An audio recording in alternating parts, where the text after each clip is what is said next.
Hola, buenas tardes. Hoy día les voy a hacer la clase sincrónica del sistema nervioso. Será un par de horas. Me presento, mi nombre es Ignacio Negrón. Dirijo el Laboratorio de Neurofisiología Cognitiva de la Facultad de Ciencias. Ahí está mi mail por si tienes alguna duda y la página web por si acaso si te interesa revisar algo de lo que hacemos. Primero, la bibliografía recomendada. Esta clase, al menos de la forma en la que yo la hago, no tiene un libro que nos pudiera decir que esté toda la información ahí, o un capítulo que diga, mira, el profesor sacó la clase desde un libro específico. Justamente no hice eso, evité hacer eso. O sea, en realidad es una mezcla de varias cosas, de distintos libros y de distintos capítulos. Entonces no hay un capítulo que se llame, que donde se pase todo lo que voy a pasar en esta materia. No es tan así. ¿Ya? Justamente es la idea. No les voy a repetir lo que es en un libro, sino que les voy a contar lo que yo sé al respecto. Como les dije, es un laboratorio en donde investigamos este tipo de cosas, entonces van a escuchar, digamos, desde alguien, de un experto, no desde alguien que leyó un libro y les contó lo del libro nomás. Entonces eso les genera un poco este tipo de programa. Entonces, tanto en el orden de estos libros va en nivel creciente. El más complicado en realidad es el Candel, quizás, un libro de neurociencia. Es el más corto también, el que tiene más información. El más simple es el PURFS, pero también es el que tiene menos contenido. Y el Guyton, ¿sabes que a pesar de ser un libro de fisiología médica, tiene los capítulos de neurofisiología y neurociencia en general son bastante buenos? Así que la idea es que elijan alguno o dos, y de ahí busquen ustedes mismos la materia. Yo no les voy a decir si está en tal capítulo, en tal capítulo, en tal capítulo, no, ya está disperso en distintos capítulos. Entonces, el contenido aquí vamos a partir con 5 partes. La última no creo que la alcancemos a pasar, así que yo me conformo con pasar hasta la parte 4, que es, bueno, ¿qué es el sistema nervioso en general? Esta clase es sobre el sistema nervioso. Entonces, la última parte va a ser sobre el sistema nervioso central, sobre la organización, entonces puede perfectamente quedar afuera, depende del tiempo. ¿Ya? La idea es hacer un video de no más de 2 horas. Entonces, la primera parte es las características generales, una segunda parte con la organización celular del sistema nervioso, tercera parte con la organización de redes. Aquí me equivoqué, disculpen, pero esto no, ahí está. Organización celular, luego las redes, y por último, la organización jerárquica, la jerarquización de la organización neural. Se dan cuenta, todas tienen, o al menos 3 de estos capítulos tienen la palabra organización. ¿Ya? 4 en realidad, 4 de los 5. ¿Ya? ¿Y por qué? Bueno, dentro de las características del sistema nervioso, ¿ya? Es que es uno, hasta el momento, es el sistema más complejo existente en el universo conocido por la humanidad. No hay nada más complejo y más difícil de conocer que el sistema nervioso central. Ahora, eso es un poco fácil viniendo de que nuestros propios pensamientos y nuestras propias preguntas científicas vienen desde el sistema nervioso. Entonces, básicamente el sistema nervioso diciendo que él mismo es lo más complicado, entonces un poco tautológico, un poco problemático desde un punto de vista epistemológico. ¿Ya? Pero no hay nada más complejo que eso. ¿Ya? Y, sin embargo, podríamos definirlo como un conjunto de células, son comillas, simples células, que permite al organismo interactuar adecuadamente con su entorno, tanto interno como externo. Tiene ventajas adaptativas tremendas. ¿Ya? Básicamente lo que hace es captar y procesar información para generar respuestas fisiológicas adecuadas a las circunstancias del momento. Entonces, imaginemos el esquema clásico que van a encontrar en cualquier libro de un sistema nervioso central, o sistema nervioso en general, en donde recibe información desde el medio externo, es integrada en un centro integrador, que en este caso sería el encéfalo. La información viene desde los órganos sensoriales y se genera una respuesta motora a través de, o no necesariamente motora, vamos a ver que no todas las respuestas son motoras, pero se genera una respuesta que va a generar un efecto sobre el ambiente. Entonces, medio ambiente, captamos el medio ambiente, se integra en este sistema integrador y genera una respuesta. Sin embargo, el sistema nervioso también es capaz de almacenar información y no solamente reaccionar frente al medio externo, y más complejo aún, de crear información. El sistema nervioso es capaz de generar información nueva, inexistente, que antes no existía. Ejemplo, no sé, desde desarrollo científico, tecnológico, la cultura, son creación de información. ¿Ya? ¿Cuáles son las características de este sistema nervioso? Uno es que está compuesto por células. No es, en ese sentido, no es distinto de cualquier otro sistema, el sistema respiratorio, digestivo, cardíaco, cualquier muscular, lo que ustedes tomen en consideración. No es distinto desde ese punto de vista. Es una composición celular, los mismos elementos, mismos principios de la biología celular aplican, de la biología celular y molecular, aplican para el sistema nervioso, o sea, son células con núcleos, mitocondrias, membrana plasmática, citoplasma, todo lo que implica. Por lo tanto, los principios son los mismos. ¿Cuál es la diferencia? La diferencia es el nivel de organización. Este nivel de organización implica 4 características importantes. Primero, es diferenciado. No todo el sistema nervioso es igual. Ustedes toman una parte de un sistema nervioso de aquí, o de cualquier lado, y otra de otro lado del sistema nervioso, van a ser relativamente distintas. Segundo, es distribuido. Ya vamos a entrar en discusión de eso. Jerarquizado e integrado. Todo eso implica que su nivel de organización es tremendamente importante. A partir de este nivel de organización nace la adaptabilidad. Es tremendamente adaptativo. Vamos a ver qué significa que sea adaptativo. Y está sujeto a normas o leyes de desarrollo tanto filogénico como ontogénico. O sea, este sistema está constantemente desarrollando, está constantemente evolucionando tanto en grandes escalas temporales como en escalas pequeñas. Y lo más importante es que tiene propiedades emergentes. ¿Qué significa que tiene propiedades emergentes? Que es capaz de implementar funciones o propiedades emergen de este sistema que no están contenidas en sus elementos constituyentes. Ya lo vamos a revisar también.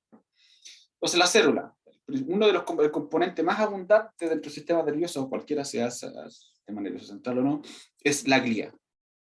¿Ya?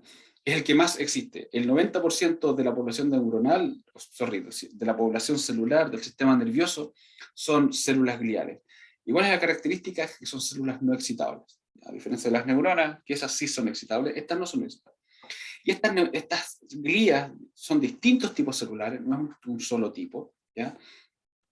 Que participan en distintos procesos, básicamente de soporte a la función neuronal. Entonces, este grupo de células, o que es el más abundante, en realidad lo que hace está soportando la función de las neuronas. ¿En qué participan?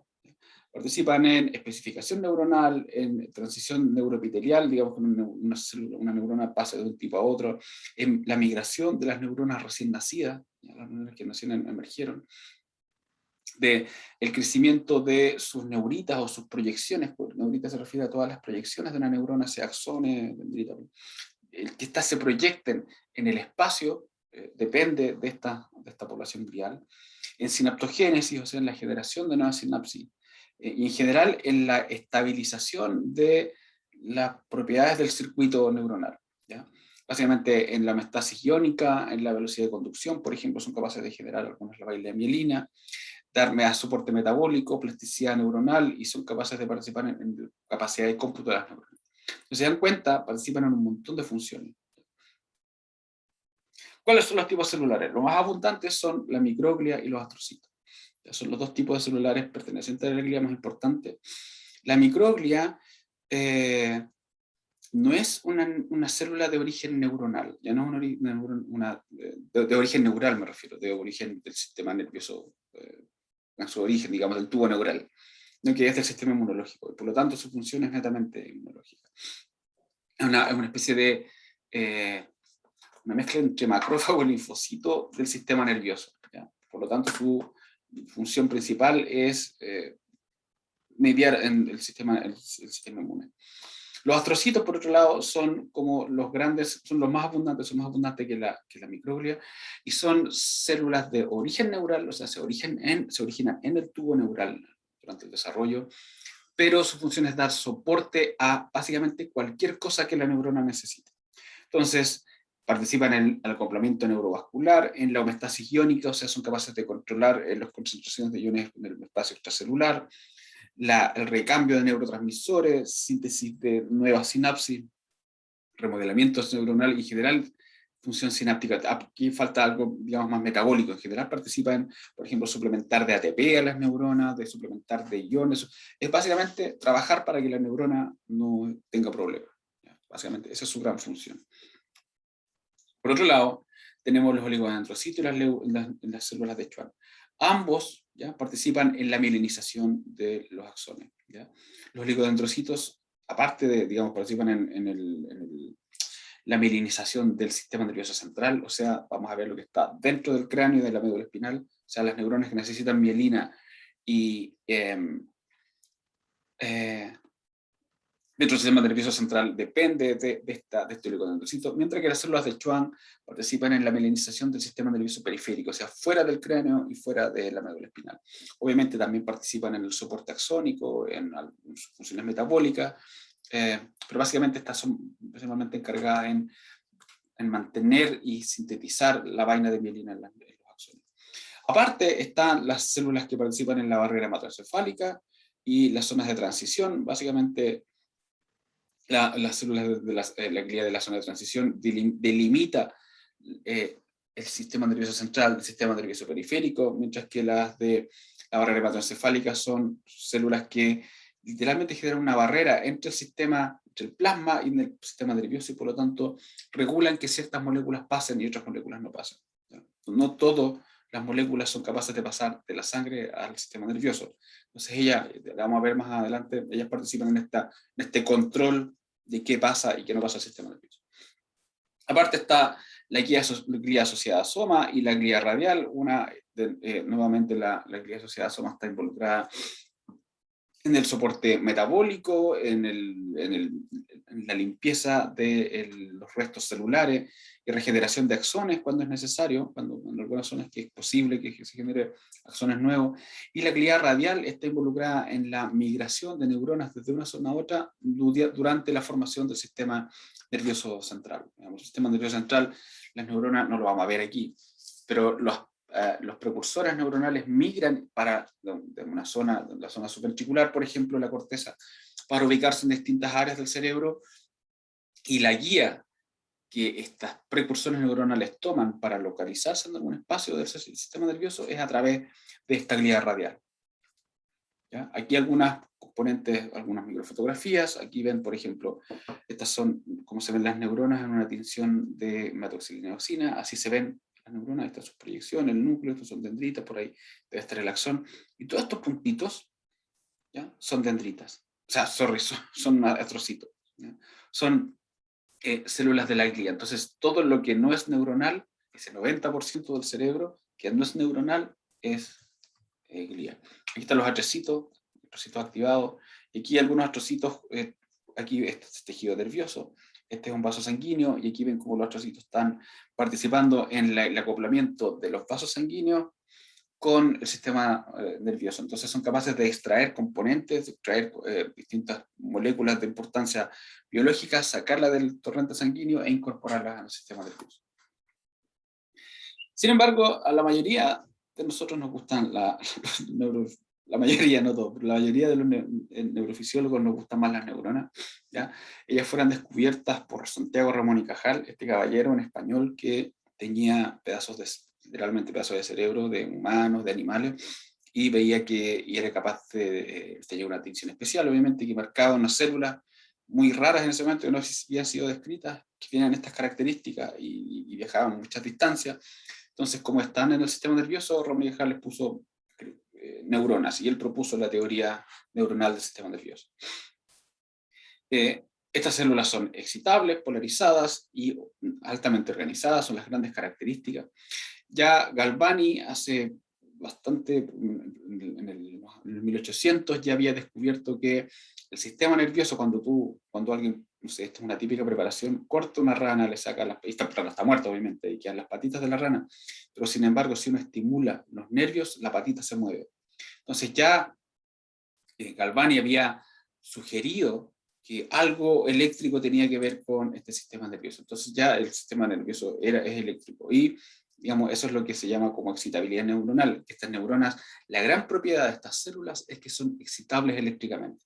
¿Qué significa esto? Básicamente lo que mostraba un poquito el video, es que estas neuronas, ante estímulos externos, ustedes ya los tienen bastante claros, tuvieron la clase con el doctor Fonsalida, ¿ya?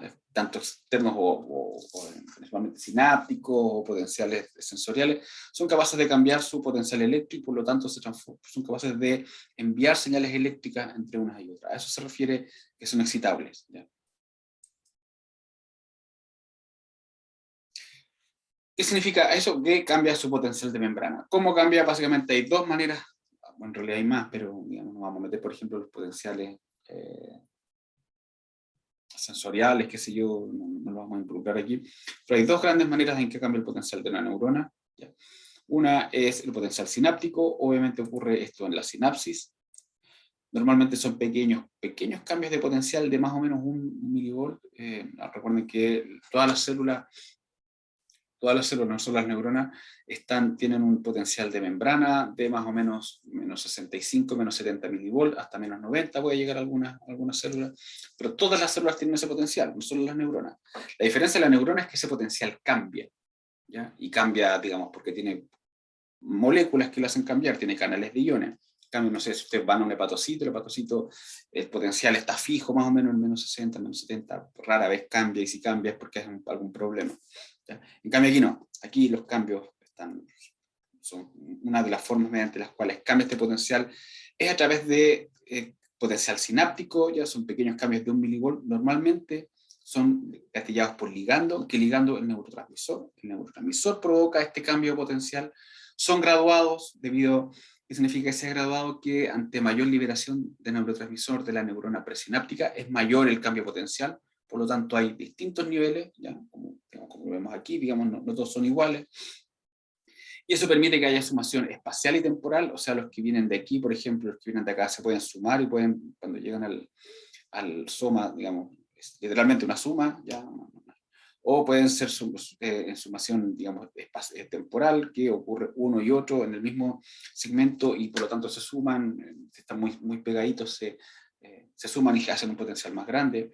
Y existen de dos tipos, excitatorios e inhibitorios. Por lo tanto, por esta relación de suma se pueden sumar de manera positiva, o sea, a 1 más 1 igual 2, o se pueden anular 1 más menos 1 igual 0. Entonces, el potencial excitatorio en una dendrita y el potencial inhibitorio de igual magnitud al sumarse quedan en 0. Eso se refiere, que son sumables y graduados.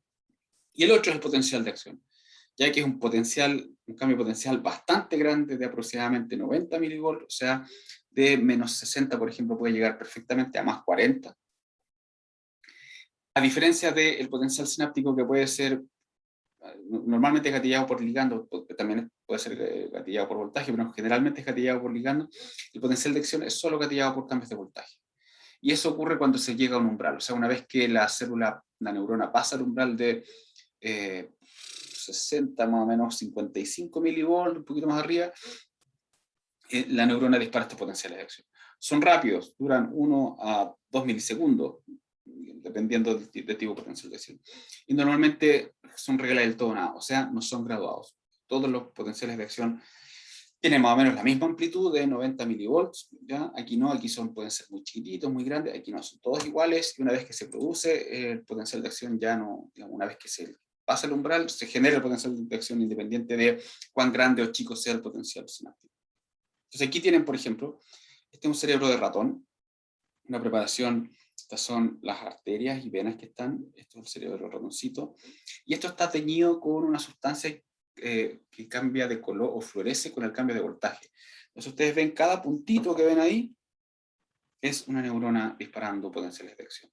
Entonces imagínate, ahí sí se ve la excitabilidad, así se vería, si pudiéramos ver un cerebro funcional, así se ve cómo cambian los cambios de potencial de las distintas neuronas que están poblando este sistema nervioso.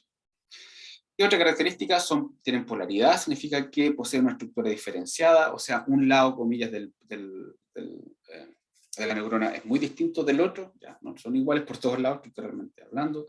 Tienen un soma o cuerpo celular donde se ubica el núcleo y la mayoría de los organelos, la gran mayoría de los organelos están ahí, aunque no solo ahí. Tiene las dendritas, que son prolongaciones del soma.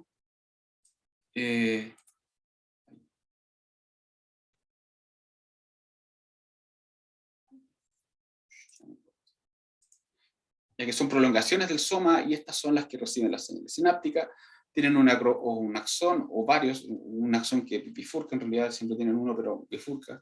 Es una prolongación del soma, pero que puede ser muy largo, y aquí en el cono axónico es donde se genera el potencial de acción.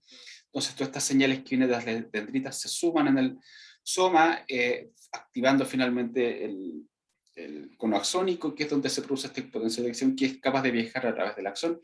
Y este axón puede ser muy largo, puede ser muy cortito en caso de las neuronas inhibitorias, que en general proyectan de manera local, pero una neurona, por ejemplo, una neurona espinal, un axón puede medir varios metros, digamos, no sé, un axón del nervio celíaco, por ejemplo, puede medir 1 metro en un humano, y en animales más grandes, por ejemplo, recuerdo las jirafas, por ejemplo, tienen en el cuello unos nervios tremendamente largos. Bueno, sí, así son, digamos, pueden medir varios metros. Una ballena tiene axones tremendamente largos. Y en el extremo final del axón está el terminal sináptico, donde ocurre la liberación de neurotransmisor. Y esta polaridad hace que el flujo de información sea unidireccional. Esto hoy en día ha sido un poco cuestionado porque hay neuronas que son capaces de liberar neurotransmisor para el otro lado, pero en general se acepta en la bibliografía que la transmisión de información de las neuronas es hacia una dirección, hacia un solo punto, ¿ya? Y la configuración de estos elementos morfológicos configuran finalmente la morfología neuronal. Hay varios tipos de morfología unipolar, bipolares o pseudo-unipolares son las más, digamos, son bastante raras en general, son difíciles de encontrar. Por ejemplo, en neuronas de invertebrados se tienen estas neuronas unipolares que tienen dendrita y terminal axónico en un solo punto. Las bipolares que se observan en la retina, por ejemplo, son famosas neuronas bipolares de la retina. Y pseudo-unipolares es que en una parte tienen pseudodendrita y terminal axónico por el otro lado. Por ejemplo, las células ganglionares de la raíz dorsal tienen esta configuración, pero que el soma está apartado de la red de transmisión. Entonces, en la dendrita se produce, los potenciales sinápticos viajan, pero no pasan literalmente por el soma. El soma no está involucrado en este camino. ¿Ya? Esa es la diferencia de las pseudonipolares. Las más comunes son las neuronas multipolares, ya que tienen múltiples polos. Esta es la caricatura, digamos, de neurona típica, una motoneurona, ya, con las dendritas que llegan a hacer un soma. El soma proyecta el axón y el axón está el terminal sináptico. Estas son las más abundantes que están en la corteza cerebral. Vamos a ver un poco de ellas. Las neuronas piramidales, o en el hipocampo también se encuentran. Las de hipocampo son más grandes. No son más grandes, tienen una configuración más especial en realidad. Y tienen una acción, pero aparte pueden tener colaterales, ¿ya? Por lo tanto pueden proyectar hacia varias áreas en el cerebro. Y estas neuronas son las neuronas de Purkinje. Vamos a ver si alcanzamos a ver al final el cerebelo. Ellas se encuentran en el cerebelo, tienen una cantidad de dendritas, por lo tanto reciben una cantidad de información enorme. Y esta aquí, digamos, es cómo se pueden clasificar dependiendo de la morfología. Si se dan cuenta, las neuronas no son todas así. Hay distintos tipos, desde unas que tienen poquitas dendritas, otras que tienen muchas dendritas, otras como esta que son bastante grandes, llegan a medir 1 milímetro de largo. O sea, eso es enorme. De hecho, a mí me gustan mucho estas, son bastante interesantes. ¿Cuál es la gran característica de estas neuronas? Que se organizan. La segunda gran propiedad del sistema nervioso, la primera era que está compuesto por células. Estas son las células, ya las vimos, neuronas y glía.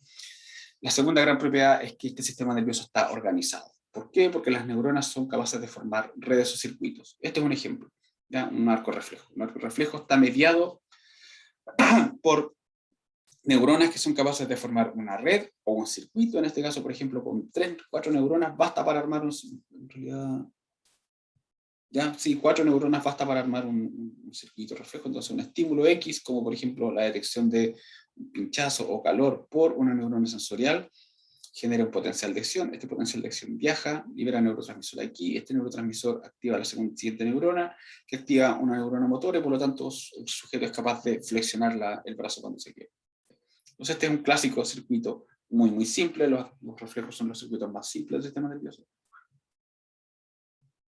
Y requieren la interacción sináptica entre las neuronas. O sea, sin sinapsis no pasa nada de esto. y por lo tanto permite la transmisión de información entre las neuronas de un circuito. Y es esta interacción la que le da la funcionalidad al sistema nervioso.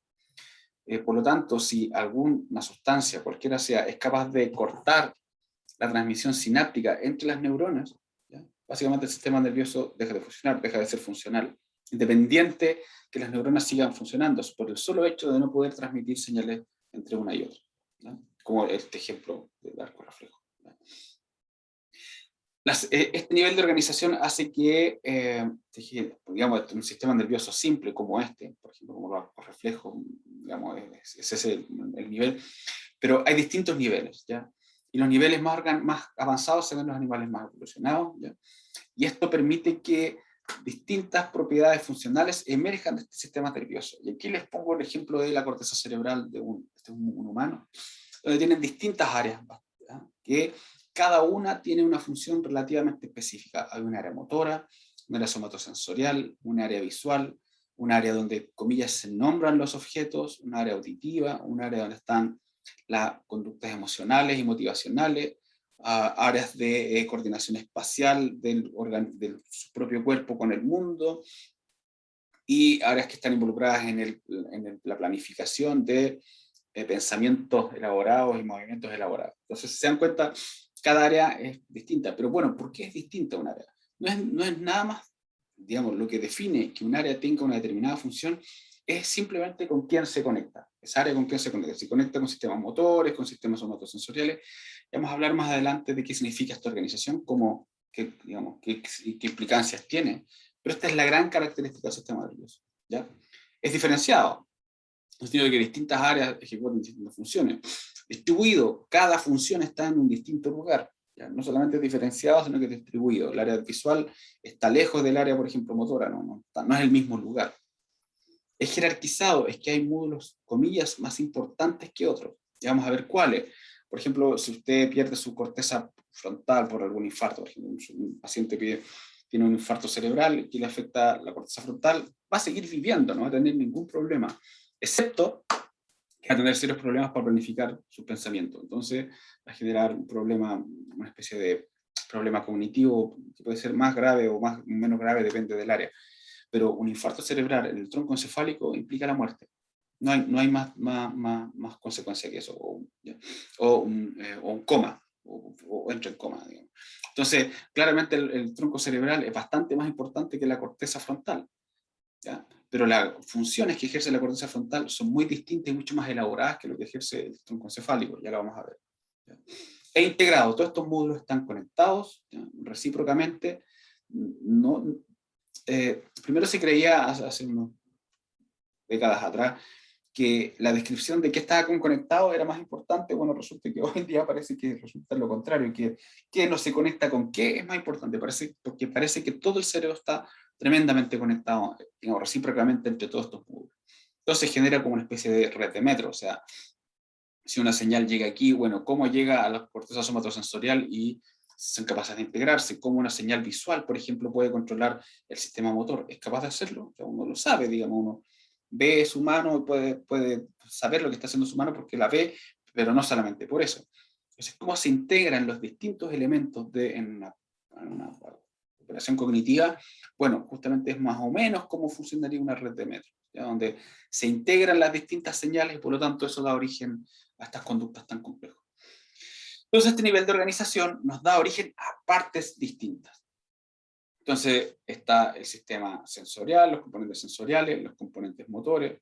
Entonces las señales internas y externas entran a través de los sistemas sensoriales, llegan a este sistema nervioso central, y aquí en el sistema nervioso central hay un análisis e integración de información, independiente de lo que eso signifique, y estas señales o esta integración da origen a señales componente motor, ya sea visceral o somático, ¿ya?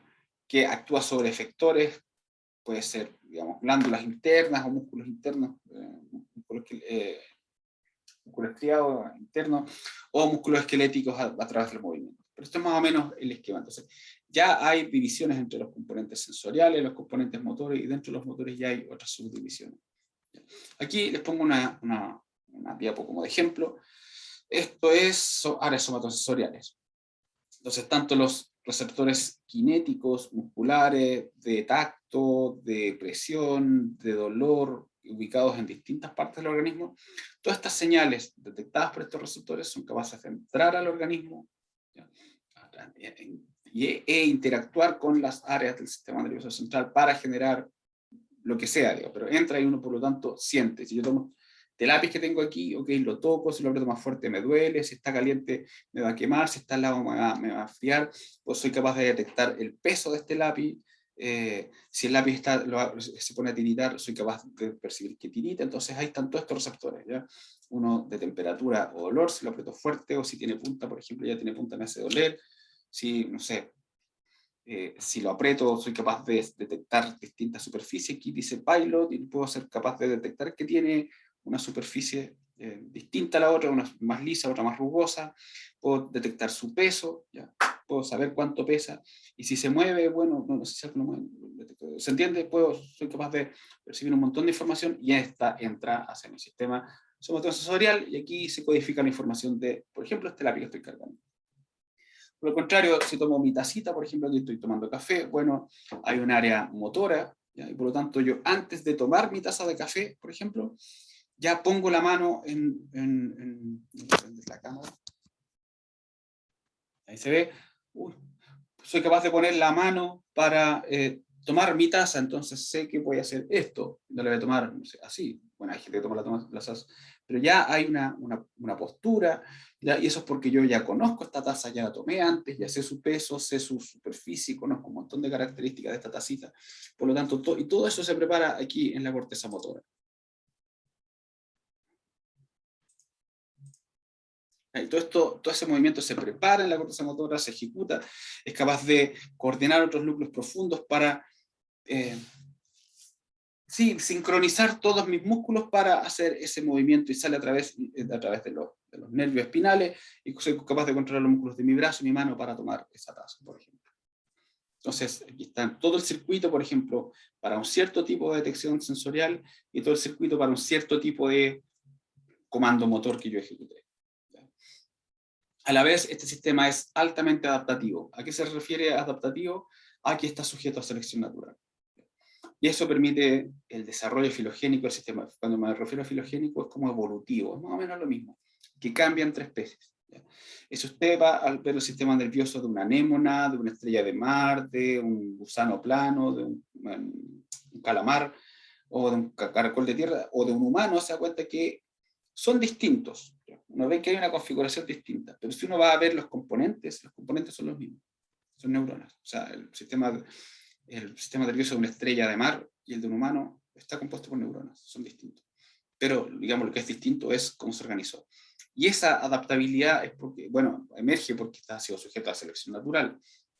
Ya Darwin lo propuso en su libro Origen de las especies, y después hubo uno de Origen de las conductas en el humano y los animales, en donde dice que estas conductas emergen porque ha habido ciertas presiones evolutivas que hacen que ciertos sistemas se desarrollen más en unos que en otros. Ya selecciona a aquellos que tienen ojos, son seleccionados por sobre aquellos que no tienen ojos, porque pueden detectar, por ejemplo, la luz.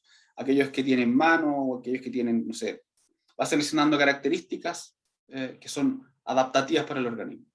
Por lo tanto, implica que hay distintos niveles de composición y organización a lo largo de la evolución. Han ido emergiendo. ¿Ya? Hay un antepasado común, un protosistema nervioso, que básicamente es una red neuronal muy desorganizada, no es jerárquica, no tiene todas estas características del sistema nervioso más avanzados, no las tiene, digamos, una red un poco al azar, pero para la anémona le sirve, funciona súper bien para hacer lo que tiene que hacer. ¿Ya? ¿Y por qué es adaptativo? Porque aquellos organismos que tienen sistemas nerviosos más complejos son mucho más adaptables, son mucho más eficientes en la supervivencia. ¿Ya? Y como les dije, todos los sistemas nerviosos están compuestos por el mismo tipo celular, neuronas y glía, no hay diferencia. No es la neurona la que define que un sistema nervioso sea distinto del otro. Lo que lo define es cómo se organizan esas neuronas. Entonces hay una relación estructural entre la organización, una relación entre la organización estructural y la emergencia funcional. Aquellos animales como por ejemplo una anémona tiene con suerte reflejos, ¿ya? Una estrella de mar ya empieza a tener algo como habituación y sensibilización, pero no mucho más adelante, ya no hay mucho más que eso en estos organismos simples, no hay más conducta que eso. Pero ya en los humanos empiezan a aparecer otras características como el lenguaje, creatividad, y eso ha permitido al humano, por ejemplo, construir cosas, e inclusive ir al espacio. Entonces, claramente, este sistema nervioso ha permitido esta emergencia de conductas completamente complejas. ¿Ya?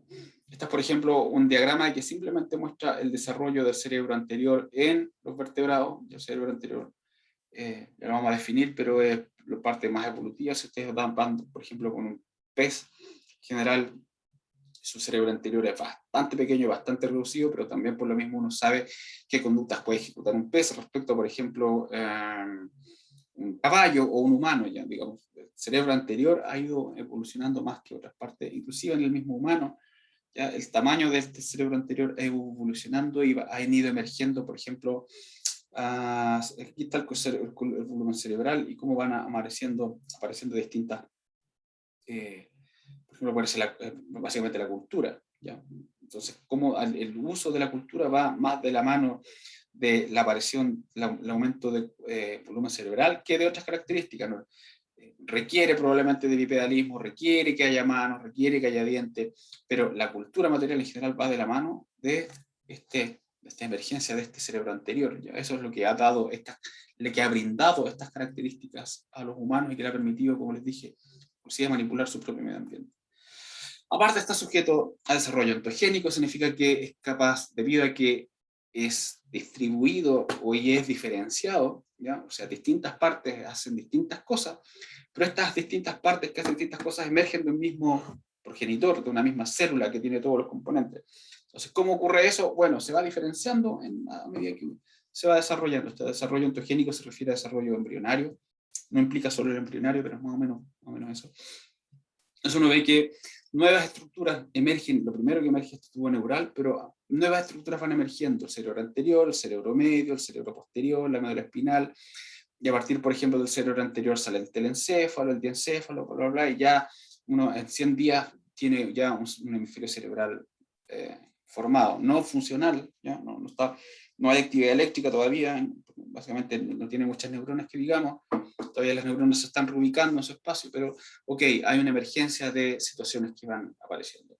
Inclusive es postnatal. Una vez que este bebé nace, aún se sigue desarrollando el cerebro. Aquí va bien como, si bien es cierto, no emergen nuevas neuronas, pero las neuronas se van conectando, van armando nuevos circuitos, nuevas redes neuronales.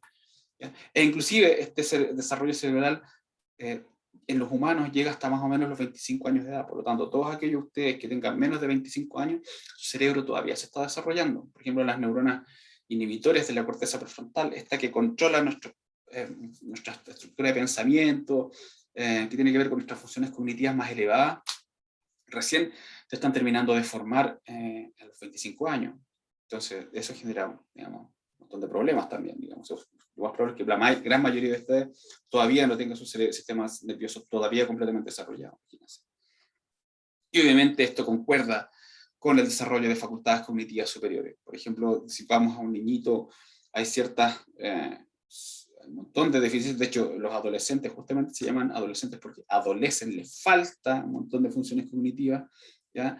Una de ellas es el control inhibitorio, por ejemplo, el ser capaz de controlar sus propios impulsos, algo que no podemos pedirle a un niño, que a un adolescente ya se pega sus embarradas, pero en general es capaz de tener cierto control inhibitorio, pero un adulto ya lo ha desarrollado por completo.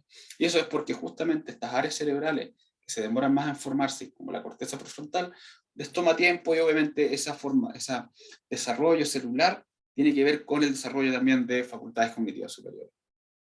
Y la última gran característica, esta característica de emergencia, que significa que el sistema nervioso es capaz de implementar funciones que no están en los componentes aislados, o sea, no están en las neuronas, no existen ya en la neurona. La neurona no es capaz de tener memoria por sí sola, o generar emociones, o creatividad, no están en la neurona, están en la organización de este sistema nervioso. ¿Ya? Ejemplos: percepción, memoria, inteligencia, bla, bla, bla, pero la percepción es fácil de evaluar. Aquí, por ejemplo, ¿ya? Si usted ve, sorry, voy a correrme, pero la imagen de la izquierda y la imagen de la derecha es exactamente la misma. No hay diferencia. ¿Ya? De hecho, lo voy a tapar para que no nos confundamos.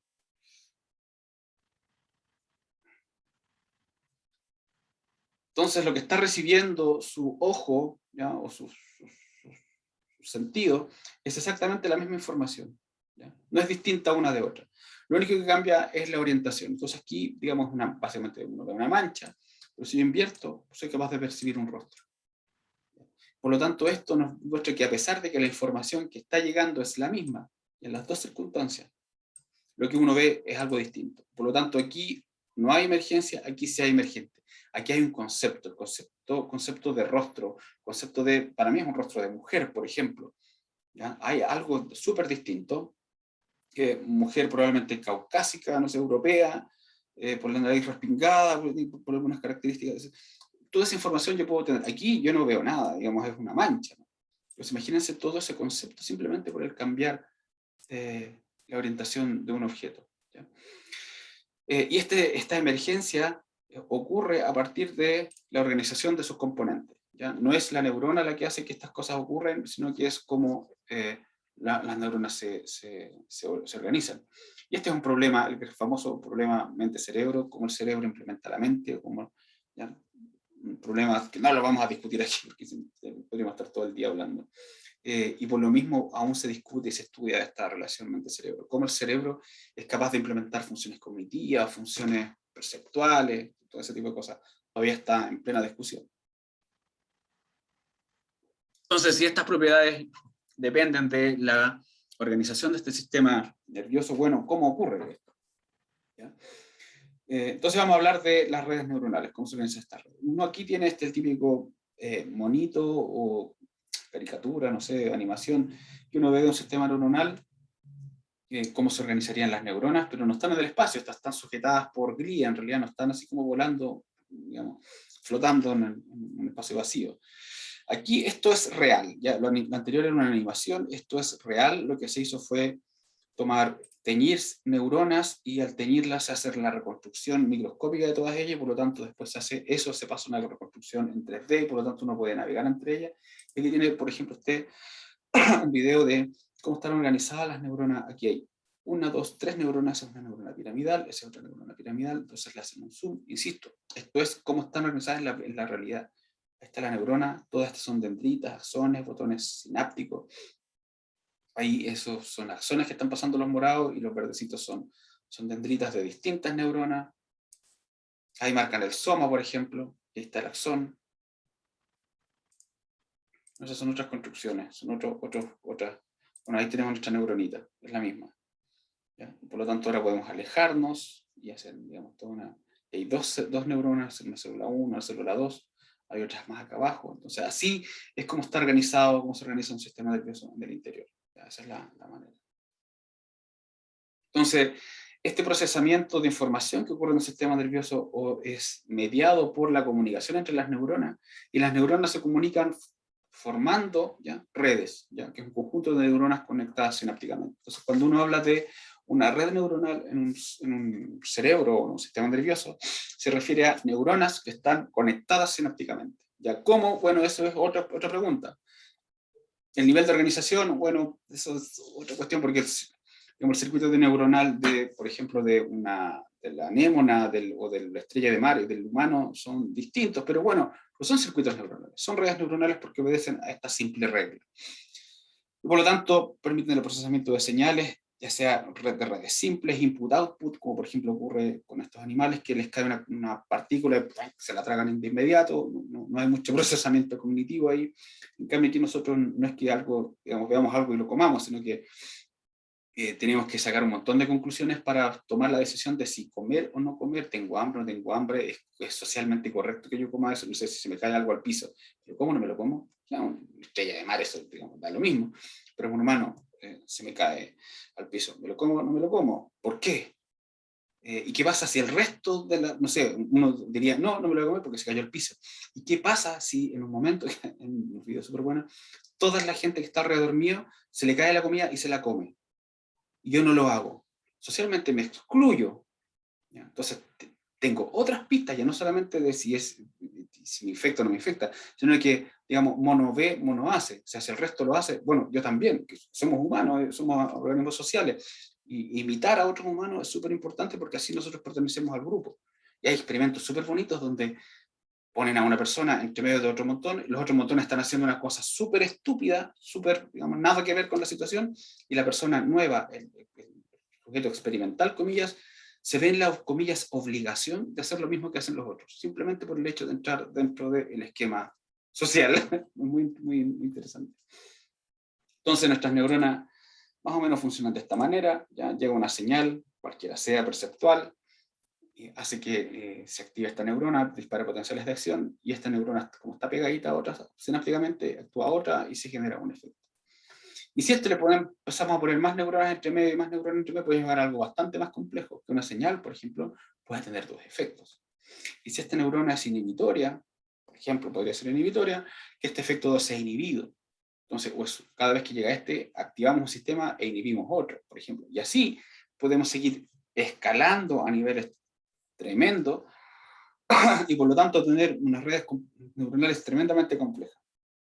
Esta es una red neuronal muy simple, ¿ya? Un reflejo, el reflejo rotuliano. Se le pega con un martillito en la rótula, no me acuerdo, este es un tendón, ¿ya? Este tendón activa un músculo que se ejecuta solo. ¿Ya? Pero aquí está la señal, la neurona aferente, o sea que envía una señal exterior hacia el sistema nervioso, al sistema que estoy pensando, que estoy teniendo como referencia, y se divide. Y esta azulita envía la señal a la neurona morada y la neurona roja. La neurona morada es una interneurona, por lo tanto es inhibitoria, por lo tanto va a inhibir a la naranja y esta va a inhibir al músculo fluxor, por lo tanto este músculo se va a relajar. Pero esta es excitatoria, por lo tanto va a excitar a esta y esta se va a mover. Por lo tanto, al golpear aquí, genera una contracción en un músculo y una relajación en el otro. Y eso hace que se extienda la pierna, ¿ya? Por este movimiento. Entonces ahí hay procesamiento de información, integración de información, el rearmado de esta vía es la que hace que ese fenómeno ocurra. Y estos fenómenos eléctricos, por lo tanto, podemos seguirlos a nivel sináptico, por ejemplo. El primero es el potencial de acción, que por el golpeo en la rótula, ya genera un potencial de acción, y ese potencial de acción genera un potencial sináptico en la neurona roja, ¿cierto? Porque aquí hubo liberación de neurotransmisor, dejó este potencial de acción, y liberó el neurotransmisor, se produjo un potencial de acción, y este de nuevo produjo otro potencial de acción aquí. Pero como la neurona morada es inhibitoria, va a liberar un neurotransmisor inhibitorio, GABA, por ejemplo, y por lo tanto la neurona naranja va a generar un potencial de acción inhibitorio. Este es más o menos lo mismo, simplemente como para que tengan la relación de potenciales de acción que se genera y la liberación del neurotransmisor, está, digamos, más o menos la misma idea. Y aquí está con los potenciales de acción. Entonces la primera neurona, cuando golpeo, genera potenciales de acción y esos potenciales de acción activa la neurona motora, la roja, que primero no hay y después sí, ¿se dan cuenta? Entonces hay un retraso, este retraso sináptico es todo lo que se demora la señal en pasar por aquí hasta liberar el neurotransmisor y activar la neurona roja. Y se dan cuenta, la neurona roja y la neurona moradita son activadas más o menos igual, ¿ya? Porque las dos son activadas por la neurona azul. Pero la neurona flexora deja de disparar en potenciales de acción. Entonces aquí vemos el código neuronal, vemos algo, parte del código donde el número de potenciales de acción nos va a indicar qué está haciendo cada neurona, o qué está informando cada neurona. Por lo tanto, este es el principal código mediante el cual se comunican las neuronas, es a través de los potenciales de acción, ¿ya? Es a través de la frecuencia del disparo de potenciales de acción, o sea, el número de potenciales de acción por segundo es lo que nos dice, lo que nos informa de qué está informando la neurona. Tenemos un ejemplo, es una neurona sensorial, en donde nosotros le damos un estímulo de alto intensidad, luego bajamos la intensidad y luego le damos otro de mediana intensidad, pero por más tiempo. Si nosotros leemos, si nosotros conocemos este código, solamente leyendo los potenciales de acción, podemos saber más o menos qué está, comillas, sintiendo la neurona. Aquí nada, de repente aumenta mucho su potencial de acción, después disminuye, después aumenta y después disminuye. Por lo tanto, esta es una de las maneras, la más importante, mediante la cual una neurona codifica información. ¿Ya? Aquí tienen este ejemplo. Entonces, esta neurona, por ejemplo, si el estímulo es pequeño, se genera un potencial receptor, genera una cantidad de potenciales de acción y una cantidad de liberación de neurotransmisor. Si este aumenta un poquito, bueno, se producen más potenciales de acción, ¿cierto? Y por lo tanto, más liberación de neurotransmisor. Y si este estímulo no solamente es más intenso, sino que por más tiempo, también el potencial receptor es por más tiempo, También hay mayor potencial de acción acá y aquí en el motor sináptico. Por lo tanto, eso hace que se libere mayor neurotransmisor. Entonces, fíjense cómo la neurona lo que está haciendo a través de la liberación del neurotransmisor es informando o midiendo esto. ¿Ya? Si esto es chiquitito, si esto es grande y sostenido en el tiempo, esto es grande y sostenido en el tiempo. ¿Ya? Y por eso podemos nosotros leer lo que está haciendo la neurona. ¿Ya? Y otra forma también es mediante el número de neuronas que se recluta. Si el estímulo es muy grande, recluta más número de neuronas. Si el estímulo es muy pequeño, recluta menos número de neuronas. Algunos ejemplos de codificación neuronal, ellos son Hubel y Wiesel, ganadores del premio Nobel del año 82, ¿ya? Que ellos descubrieron que, a ver, voy a cambiar algo aquí. Quiero poner el audio, compartir audio, ¿ya? Porque hay que escuchar. ¿Ya? Entonces, tienen un gato anestesiado aquí, con los ojos abiertos y están registrando neuronas de la corteza visual del gato. Y eso que escuchan son en la corteza del gato. Así está, el gatito. Anestesiado, un electrodo en la corteza visual, ya está mostrando la barrita. ¿Y qué ven? Que cada vez que se prende la luz de la barrita, las neuronas disparan.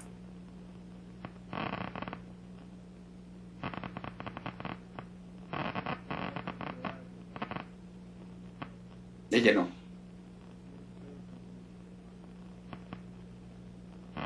Ahí sí. Ella no.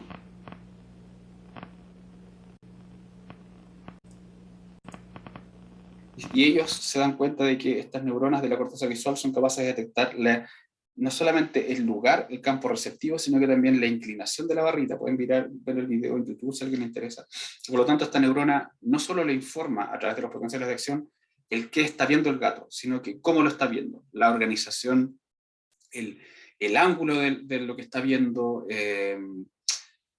la intensidad de lo que está viendo. Y en el año 2014, John O'Keefe ganó el premio Nobel también de Medicina por otro descubrimiento de codificación neuronal, que es lo que se llaman los campos Playfield, los campos de lugar, que se fueron descubiertos en ratas. Esta rata tiene un electrodo, está, a diferencia del gato que está anestesiado, este no está anestesiado, está recorriendo el laberinto.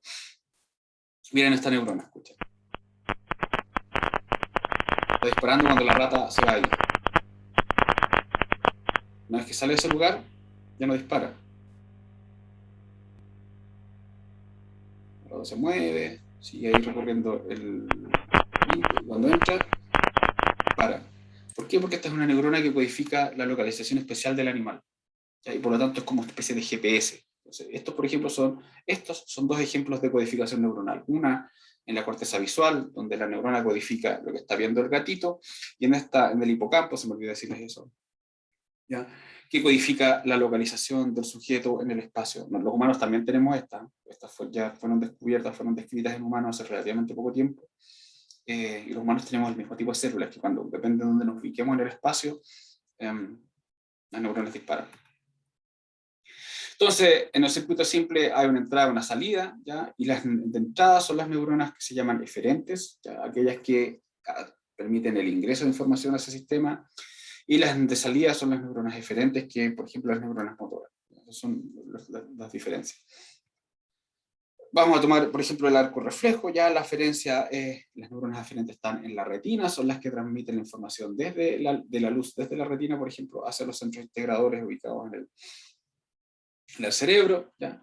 Y las neuronas eferentes son aquellas que proyectan hacia el mismo iris y permiten la contracción en este arco reflejo, ¿ya? Eso es un típico ejemplo de una neurona aferente y una neurona eferente, ¿ya?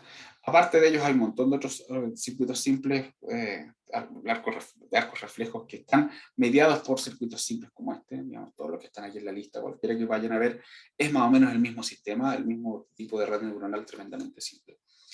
Pero sabemos que nuestro cerebro, nuestro sistema nervioso no son puros circuitos reflejos, digamos, la circuitería es bastante más complicada, y producto de ello es que nos permite realizar unas tareas tremendamente complejas. No solamente hay entrada de información, sino que hay un procesador que brinda flexibilidad, hay sistemas de almacenamiento que brindan memoria, hay una salida que por supuesto es la respuesta al sujeto, y una retroalimentación en donde la propia respuesta del sujeto sirve como input para ir calibrando el propio sistema. ¿ya? Y, por lo tanto, hay distintas etapas de nivel de procesamiento en el sistema nervioso que permiten que funcione. Esto es antiguo decirlo, se supone que como en los años 40 se pensaba que el cerebro funciona como un computador. En realidad no funciona como un computador, pero a la clase vamos a decir que sí, más o menos el mismo sistema. Hay sistemas de almacenamiento, de datos iniciales, procesos de procesamiento para soluciones. Hay sistemas que ya están implementados para procesar datos. Más o menos funciona de esa manera. Y todo esto porque las redes neuronales son capaces de tomar distintas configuraciones. Y por lo tanto, el cómo se conectan son distintas. Aquí simplemente algunos ejemplos, ¿ya? De convergencias desde una misma zona, convergencia de múltiples zonas, por ejemplo, y por lo tanto una neurona puede recibir información de unas zonas, pero muy fuerte, o de distintas zonas, por lo tanto sumar, sinapsis divergentes, como la del arco reflejo que estábamos viendo hace un rato, divergencias múltiples, ya de una misma zona, ya divergencias de múltiples tractos, por ejemplo. Entonces, todas estas redes neuronales, si nosotros empezamos a sumar no solamente redes, sino que complejidad de redes, entonces nos vamos a encontrar con este tipo de cosas, ¿ya? Y eso es lo que le da la propiedad al cerebro o a los sistemas nerviosos en general, al cerebro, de ejecutar tareas complejas, ¿ya? Un ejemplo es el hipocampo. El hipocampo es una estructura que está bien profunda en el cerebro, ¿ya? Tiene esta forma, ahí está en el cerebro humano, tiene como forma como de brazo de reina, es como un rollito, es un rollito de neuronas, ¿ya?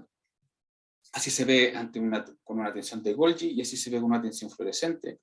Y la gran gracia es que esta estructura tiene esta forma como de entrada y salida a la vez. Entonces la entrada, la información multimodal de distintos módulos entra a través de la vía perforante, hace contacto con unas neuronas del giro dentado, luego hace contacto con las neuronas del CA3 y luego con el CA1 y esta información sale. Entonces tiene esta forma, ya como de entrada y salida. Entrada y salida, entonces como lo que se llama un loop, ¿ya? ¿Cuál es la función del hipocampo? El hipocampo participa en la consolidación de las memorias a largo plazo. ¿Cómo? Básicamente a que la información que está almacenada en otros módulos se hace rebotar con el hipocampo y de vuelta, a través de este loop. Entra, sale, entra, sale. Y ese rebote de información, ¿ya?, constante, hace que en una primera etapa, cuando uno tiene un recuerdo, no sé, o almacena información, bueno, se almacena momentáneamente en el hipocampo, y este rebote con los módulos corticales hace que finalmente la información se almacene en los módulos corticales, y por lo tanto ya deja de ser dependiente del hipocampo. Entonces la estructura de este hipocampo hace que participe en la formación de memorias a largo plazo, consolidación de memoria que se llama. Y este es simplemente como para mostrarles cómo se ve un cerebro.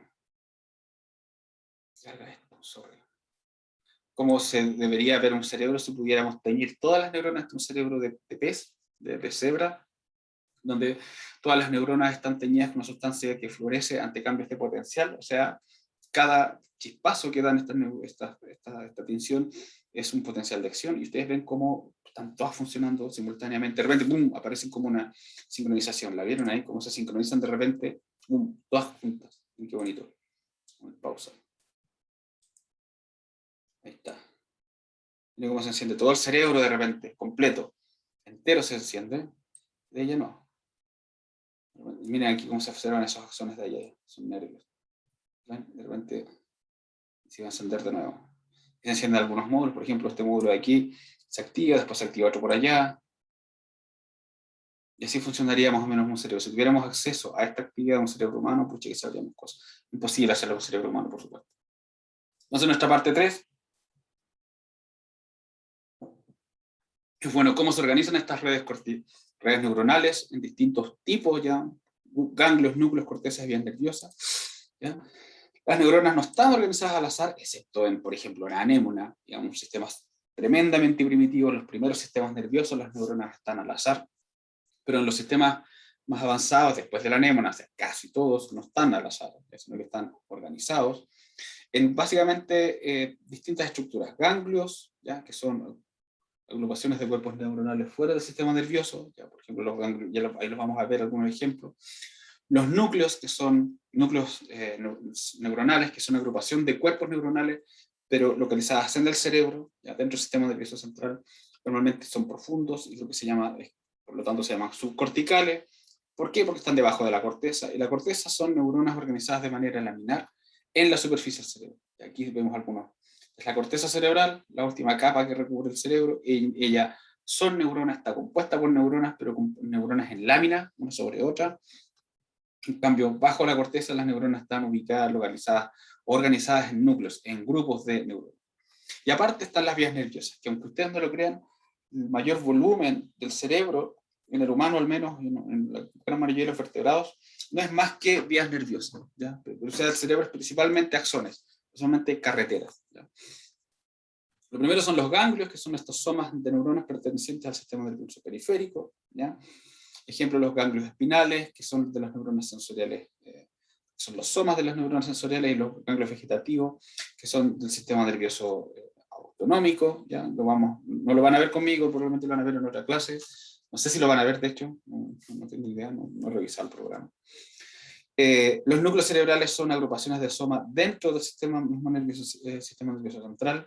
Normalmente se consideran como subcorticales cuando se habla de circuitos subcorticales, están bajo la corteza y normalmente, digamos, de hecho son todos núcleos. Son todos núcleos. Aquí tenemos algunos, no sé, el globo pálido está ahí, no sé, el núcleo amigdalino, la corteza entorrinal y corteza hipocampal son parte de la corteza, el claustro, qué sé yo, está ahí el caudado putamen, debería ser un poquito más atrás, estaría el tálamo, aquí está el hipotálamo, son todos ellos, algunos núcleos hipotalámicos entre medio, todos ellos son núcleos, ¿ya?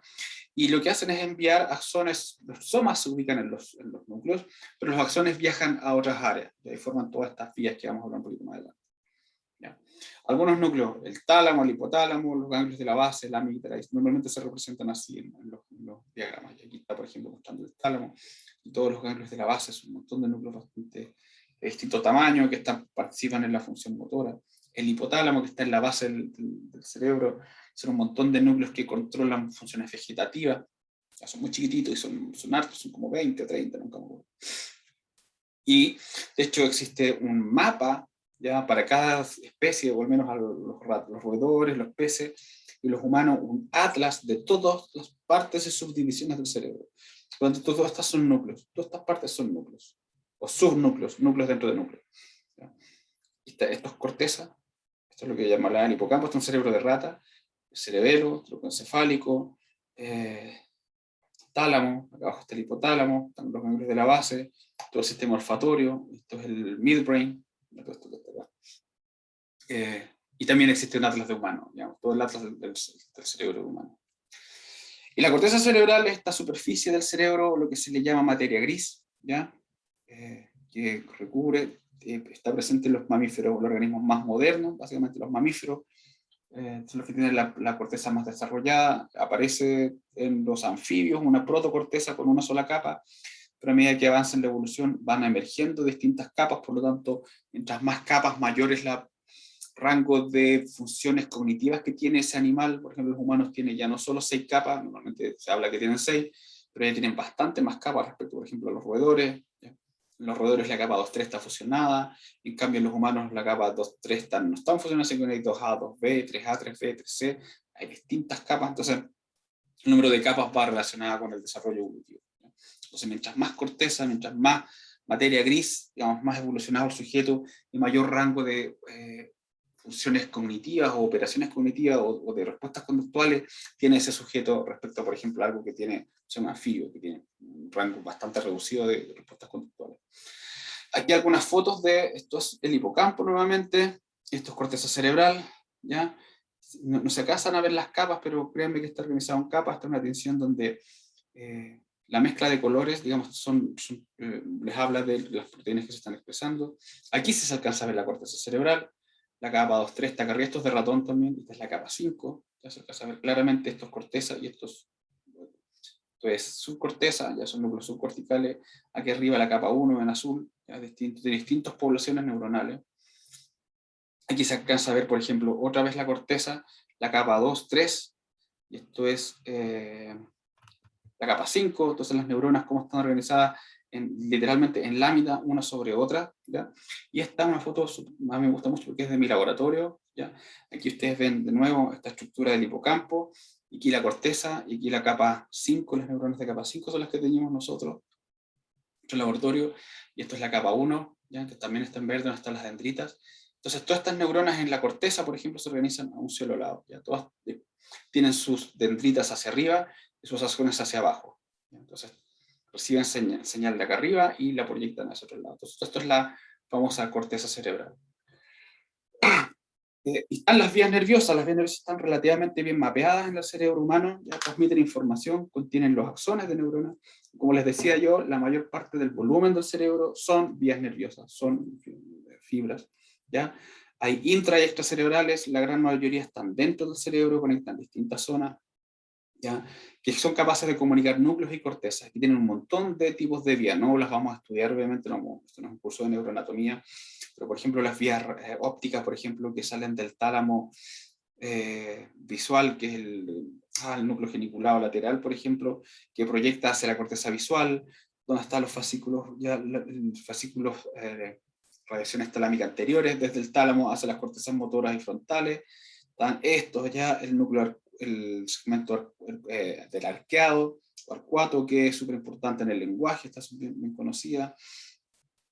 Este es el fascículo inferior longitudinal, ya, todos estos también están metidos en funciones cognitivas superiores, se encuentra, hay un montón de vías, bueno, estas son súper importantes, las corticoespinales, ya, que comunican la médula espinal con la corteza cerebral, son bastante largas esas vías, las neuronas nacen literalmente desde aquí y proyectan hacia abajo, hacia la médula espinal, entonces tienen un montón de vías neuronales, básicamente estas son las carreteras a través de las cuales viaja la información. Conforman lo que se llama la materia blanca, ¿ya? En el cerebro, ¿ya? ¿Por qué? Porque están formadas por mielina, son axones recubiertos por mielina, la mielina le da ese color blanco, ¿ya? Y esa mielina es la que permite las altas velocidades de conducción. Miren aquí este corte cerebro humano, y se dan cuenta la gran mayoría del volumen del cerebro son fibras, son color blanco, ¿ya? Son axones. Y aquí están algunos muy pequeños, muy cortos, otros que comunican la parte anterior con la parte posterior, digamos, está lleno de carreteras que son capaces de conectar el cerebro, ¿ya? Y eso es lo que se llama un conectoma. El conectoma es igual que genoma, proteoma, metaboloma, que se ha hablado, que están como de moda, existe el conectoma, que es el mapeo de la completa conectividad cerebral, ¿ya? En donde se interpretan como nudos y enlaces, así como un mapa de las ciudades, donde las ciudades se interpretan con un puntito y las carreteras como una línea. Aquí más o menos pasa lo mismo, las áreas cerebrales se esquematizan como un punto, un circulito, y las vías, digamos, los axones, las vías de comunicación se expresan como una línea, y eso les da la conectividad anatómica total del cerebro, ya se interpreta así. Entonces aquí tienen, por ejemplo, una red de cerebral funcional, por ejemplo, cómo distintas áreas del cerebro se van comunicando entre ellas, ya están conectadas entre ellas en realidad. Eso da origen a esto que está acá, que se llama el conectoma, ya está mapeado, todo el mapeo de todas las vías, y esto es simplemente una representación de cómo, por ejemplo, las conectomas permitirían el que se recluten distintas vías o centros neuronales, digamos, grupos, cortezas, núcleos, ganglios, lo que sea, ¿ya? Permite que estas áreas se vayan comunicando entre ellas. Están, por ejemplo, mapeadas todas las vías, ¿ya? Y por lo tanto, si uno pudiera ver esto es una recreación a partir de la realidad, uno podría estar viendo cómo estas áreas se comunican entre ellas. Y finalmente, los últimos 20 minutos que me quedan, voy a hablar de la jerarquización de la organización neuronal.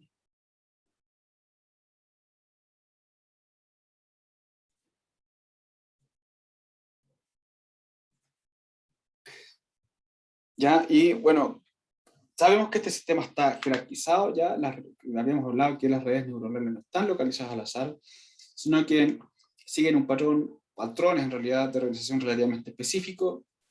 Y vamos a ver que en un tipo de organización, esta organización de flujo, input, procesamiento, output, ya, o input, output, que en un cerebro simple sería algo así.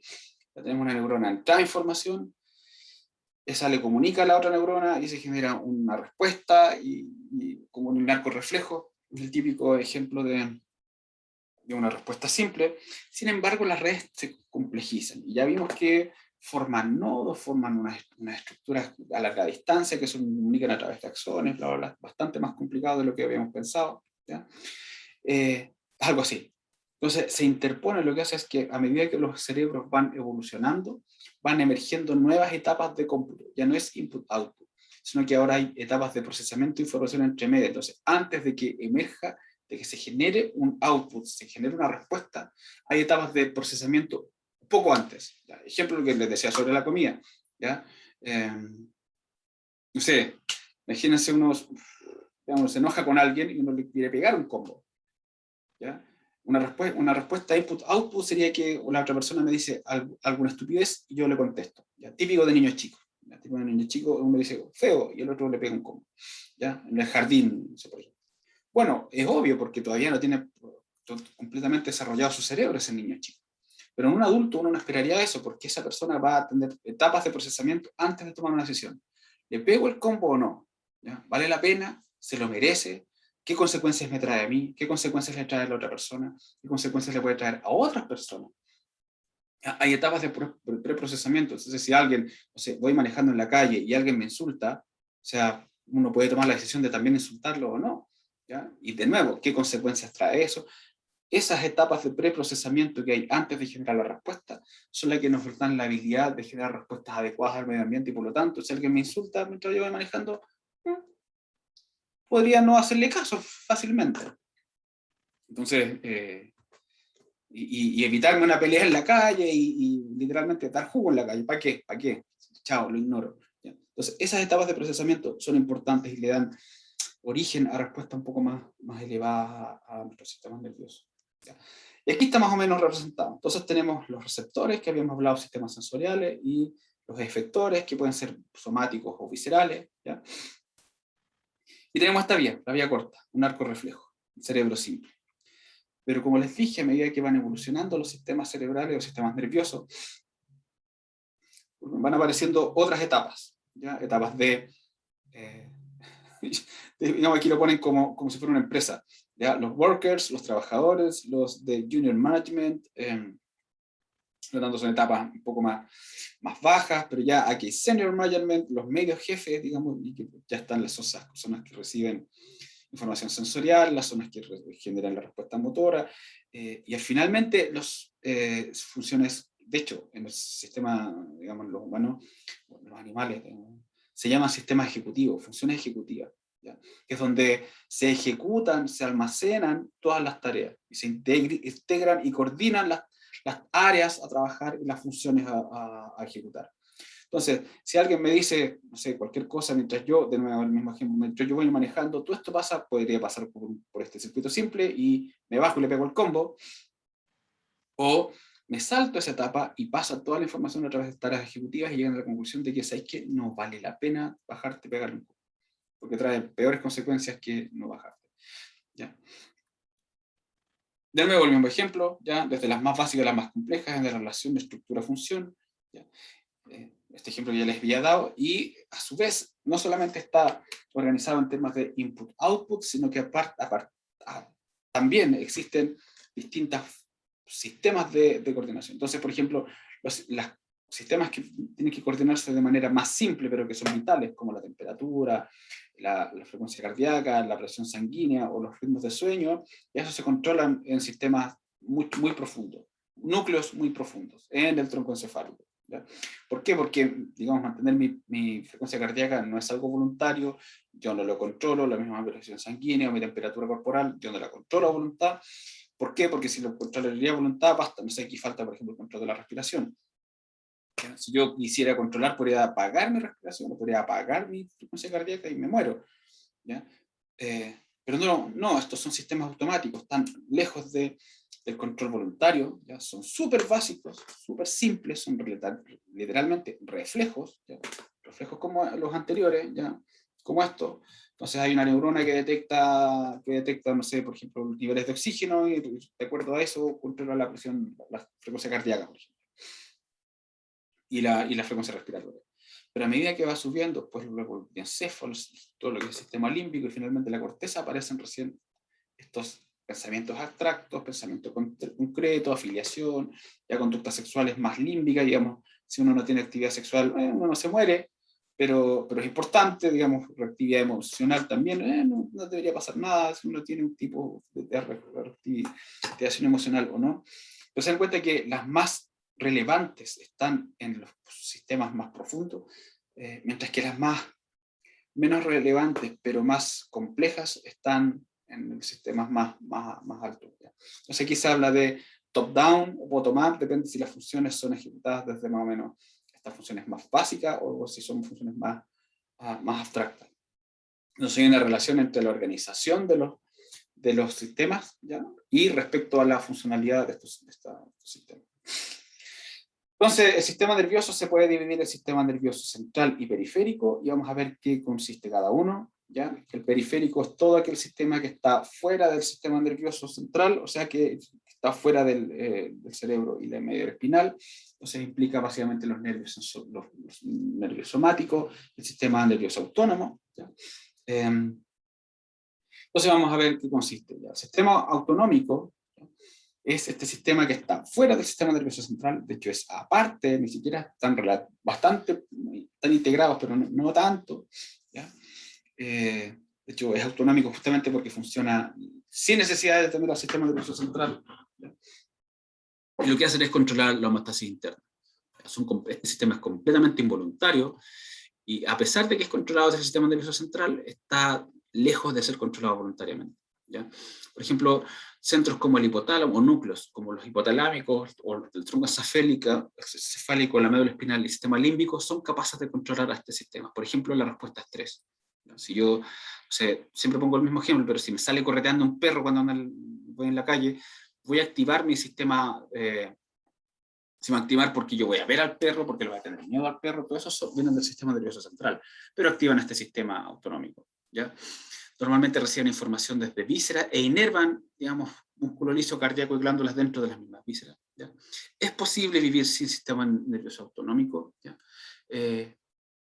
Pero hay un montón de parámetros que están alterados, entonces, digamos, es útil tener sistema nervioso autonómico. Y está dividido en dos partes, el simpático y el parasimpático, y ello incluye los nervios entéricos gastrointestinales. Ya no vamos a entrar más en eso, creo que no sé si lo ven, insisto, no sé si lo ven más adelante, o ya lo vieron, no tengo idea, pero al menos conmigo no. Y los nervios somáticos son aquellos nervios que participan en la entrada y salida, o aferencia y eferencia de información desde y hacia el sistema nervioso central. Por lo tanto, están fuera del sistema nervioso central, están fuera del cráneo, están fuera de la médula espinal, y uno de ellos son los nervios craneales o pares craneales. No sé si ya los han visto, ya los van a ver. Su par craneal favorito va a ser el trigémino, el famoso quinto par craneal, son 12 pares. ¿Ya? Entonces van a tener que aprender de memoria ustedes, yo no, bueno, en algún momento me los tuve que aprender, pero ya no. Y esto van a ser bueno, ustedes van a tener que saber esto, pero quizás ya lo saben, pero estos son específicos de ustedes, todos los pares, todos los nervios que salen desde el cráneo. ¿Ya? Y los nervios espinales, que como su nombre lo dice, nacen desde la médula espinal y proyectan hacia distintas partes del organismo. ¿Ya? Para, como de nuevo, captar información o generar respuestas principalmente motoras. Y el sistema nervioso central es todo aquel sistema nervioso protegido por el cráneo y la columna vertebral, e incluye al encéfalo y a la médula espinal. ¿Ya? Están esquematizados aquí. La entrada de información es a través de las vías sensoriales, básicamente a través de un input.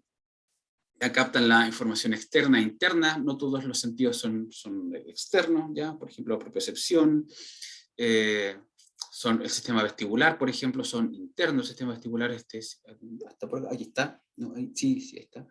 Son estos sistemas que detectan la posición de la cabeza en el espacio, y por lo tanto son detectores de gravedad, aceleración y movimiento de la cabeza. Es básicamente como una especie de GPS. ¿Ya?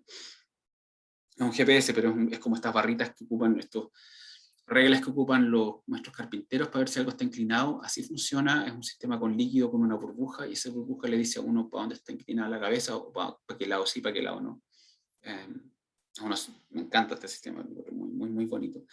Y no son 5 sentidos, porque de hecho siempre se deja, por ejemplo, el vestibular. ¿Ya? Son bastante más sentidos, yo he llegado a contar hasta 17 sentidos, que son información que es capaz de detectar el sistema nervioso e ingresarla al sistema nervioso y procesarla en el mismo sistema nervioso. ¿Ya? Es capaz de detectar hasta 17 cosas distintas.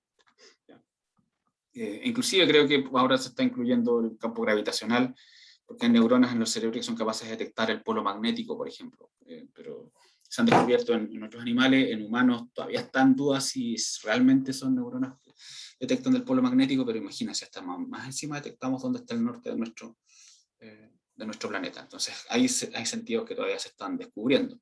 ¿Ya? ¿Y cómo ocurre esto? Que estas ingresan información, por ejemplo, la retina, este es un ejemplo de la vía visual, ingresa información pasa distintas etapas, hacia la corteza visual, donde finalmente aquí es donde se integra, ¿ya? Donde se recibe la información, y luego esta información se va mezclando con otros tipos de información, somatosensorial, gustativa, olfatoria, que van llegando a otras áreas, por lo tanto se va mezclando, integrando y va dando origen a este mundo que nosotros estamos conociendo. Y la vía somatosensorial es otra vía más o menos parecida, en donde a través del tacto, o de la piel, podemos detectar dolor, presión, temperatura, bla, bla, distintas cosas. Y se detectan, se integran finalmente, llega esa información a la corteza somatosensorial, ¿ya? Está más o menos por aquí, por esta parte de acá. Y más encima hay un mapa. En la corteza somatosensorial hay un mapa de qué zonas reciben información de qué parte. Entonces, por ejemplo, las partes más laterales, por ejemplo, reciben información de faringe, lengua, mandíbula, dientes, qué sé yo, labios, cara, nariz, esto está en portugués, es el dedo, y hay áreas que están sobre representadas respecto a otras. Por ejemplo, la lengua y los labios es una de las zonas más sobre representadas, donde uno tiene mayor sensibilidad de distintas cosas, insisto, temperatura, presión, dolor, ¿ya? Por lo tanto eso ustedes, de nuevo, lo van a ver bastante en profundidad a lo largo de su carrera. ¿Ya? Las manos es otra zona, las yemas de los dedos, es otra zona donde hay una alta capacidad de percepción de esta información, con mucho detalle. En cambio ya con el codo es difícil ya uno sentir algo con el codo, ¿no? Como que no tiene mucha capacidad de percepción somatosensorial. Entonces aquí hay un mapeo. Ese mapeo no solamente está organizado topográficamente, sino que cada área es proporcional a la fineza, la resolución de cada uno de esas detecciones. Entonces, obviamente, la resolución de la lengua es súper distinta a la resolución que tiene mi dedo gordo del pie. El pulgar del pie es súper, de hecho no se llama pulgar, creo.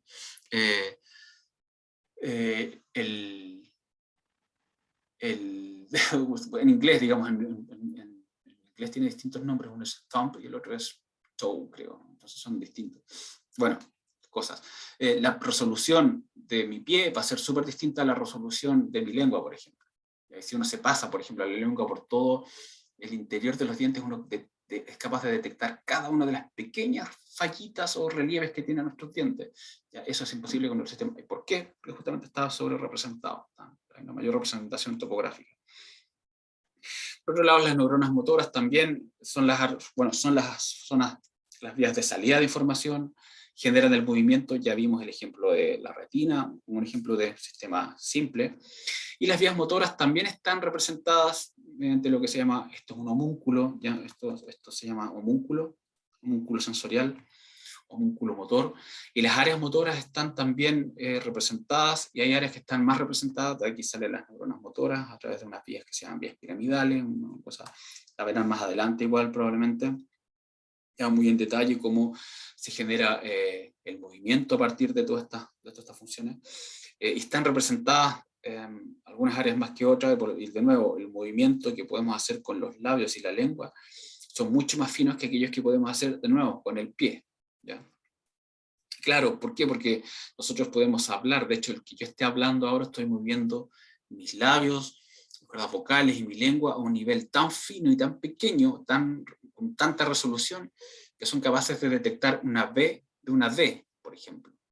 Y eso es pequeños cambios, pero con mi pie, digamos, los movimientos son súper brutos, digamos, ¿no? Bueno, Messi a lo mejor tiene un excelente movimiento de pie, pero pero esto está representado más o menos, un esquema de cómo se representan las manos también, digamos, los movimientos que pueden hacer los dedos, por ejemplo, en el que toca un instrumento, o que, no sé, el hecho de enhebrar una aguja, por ejemplo, son movimientos súper, súper finos. Y también es por eso, porque la resolución de movimientos está representada por el mapa de las neuronas motoras. Por lo tanto, de hecho hay reconfiguración de estas neuronas en ciertos, lo vamos a ver un poquito más adelante, si alcanzamos. Y no todo es motor, sino que también las otras vías de salida son las neuronas endocrinas, que conectan con glándulas y por lo tanto liberan hormonas, y esto ya depende son dependientes o son a través, este fenómeno es a través del sistema nervioso autónomo. El sistema nervioso autónomo es más o menos quien está involucrado en este output de información desde el cerebro, el sistema nervioso central. Y a la vez, esta información se puede integrar, la información sensorial de distintas modalidades sensoriales, visual, gustativa, olfatoria, somatosensorial, vestibular, qué sé yo, se integran, ¿ya? Y por lo tanto da objeto a distintas respuestas, digamos, a flexibilidad, o sea, respuestas no automáticas, un amplio rango de respuestas, ¿ya? Y esto está normalmente relacionado con aquellas funciones complejas, o sea, de nuevo pongo el ejemplo de si alguien me insulta en la calle, yo claramente no voy a bajar porque no es conveniente, pero eso implica integrar un montón de información, inclusive información del futuro, ¿ya? Imaginarme el futuro. Y esto ocurre gracias a otras áreas del cerebro llamadas áreas de asociación, donde justamente su función es asociar distintos módulos de información. Hay corteza de asociación temporal, frontal y parietal, digamos, por ejemplo, integra información somatosensorial con visual, auditiva con temporal, y toda esta información sensorial se asocia en la frontal, y la frontal después proyecta hacia la motora, ¿ya? Entonces hay todo un montón de vías, aquí están, ¿ya? Entonces la información sensorial primaria se asocia con otras vías de asociación motoras, por ejemplo, inmediatamente, pero a través va escalando en otros niveles hasta llegar a las zonas de asociación polimodal, que son básicamente estas, donde se asocia todo, ¿ya? Un modo se refiere, no está definido acá, pero es un modo sensorial. Un modo sensorial, por ejemplo, es la visión, es un modo sensorial, es una forma de conocer. La audición es otra forma de conocer, el tacto es otra forma de conocer, ¿ya? Entonces, las cortezas de asociación unimodal es que, por ejemplo, toda la información visual se asocia aquí, ¿ya? Porque la información visual no es una sola, hay color, movimiento, inclinación, contraste. Todos esos elementos de la información visual se mezclan aquí para generar una idea visual. Pero luego eso se mezcla con otras modalidades, por eso es polimodal, se puede mezclar con la información auditiva, el sonido que ejerce mi taza, ¿ya? Por ejemplo. ¿Ya? Yo la veo y sé cómo suena, y el olor que tiene mi taza, olor a café, bla, bla, bla, digamos. Se mezclan y da origen a una integración polimodal. Y se dan cuenta, todo esto está constantemente integrándose toda la información de manera simultánea. Obvio, si este cerebro está completamente conectado entre todas las áreas, como lo vimos en el conectoma, es lógico pensar en esto.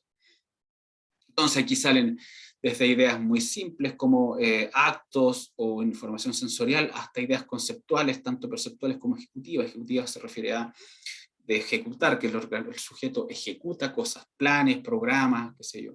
Entonces hay distintos niveles. Aquí está lo multimodal, visión, audición, tacto, sabor y olor, digamos, se mezclan y se integran todos ellos en estas áreas de asociación.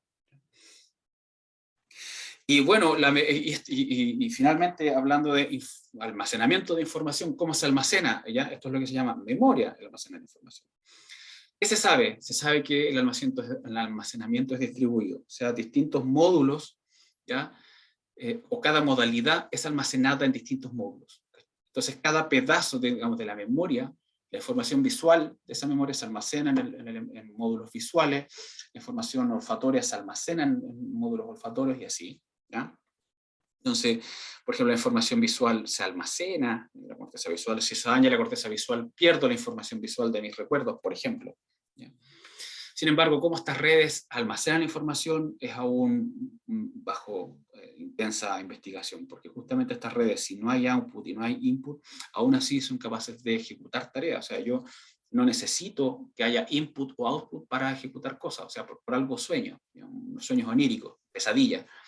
Uno puede tener pesadillas y ahí no estoy viendo nada, no estoy corriendo, por ejemplo, si yo sueño que escapo, no estoy interactuando con cosas, con gente, con viendo colores, viendo forma, oliendo cosas o sintiendo calor, sintiendo frío. No, nuestro propio cerebro, en ausencia de outputs y de inputs, está ejecutando funciones cognitivas, está actuando. ¿Ya? Y eso, por ejemplo, es el clásico ejemplo de emergencia. Un cerebro que es capaz de crear su propia información. Por último, vamos a repasar o ver, no sé si lo ven, el concepto de plasticidad neuronal, es que los circuitos neuronales no son estables en el tiempo. ¿Ya? La organización estructural y funcional del sistema nervioso central no es estable, ¿ya? Sino que cambia. Y esto puede modificarse dependiendo de las circunstancias, y es lo que se llama plasticidad neuronal. ¿Qué implica la plasticidad neuronal? Nacimiento de nuevas neuronas. ¿Ya? En humanos adultos en general esto se cree que, digamos, la evidencia es un poco controversial. Hay evidencia que dice que sí, hay evidencia que dice que no, todavía está discutiendo. Lo que sí ocurre es que hay nuevas sinapsis, aparecen o se desaparecen nuevas sinapsis, hay cambios en la fuerza sináptica, hay cambios genómicos bastante fuertes, hay arborización o poda de dendritas. Entonces todos estos son cambios estructurales que funcionan o que afectan la función.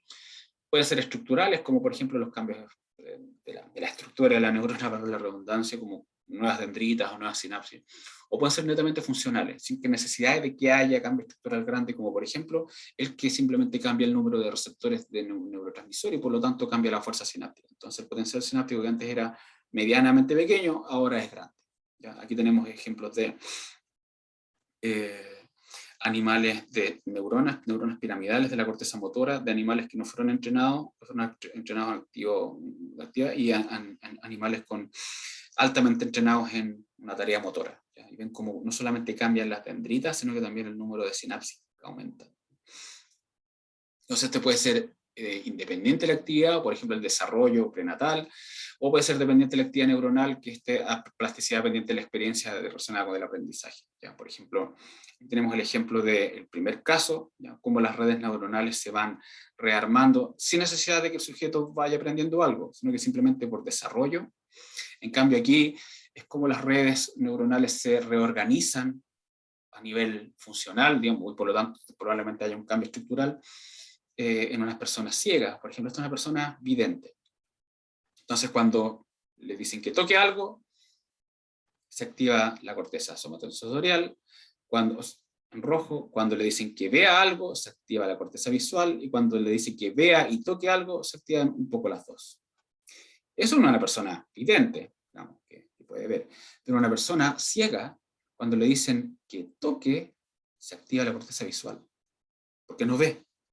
Entonces esa persona, comillas, cambió la estructura de su corteza visual. Como no tiene ojos y no puede ver, su corteza visual ahora participa en funciones táctiles.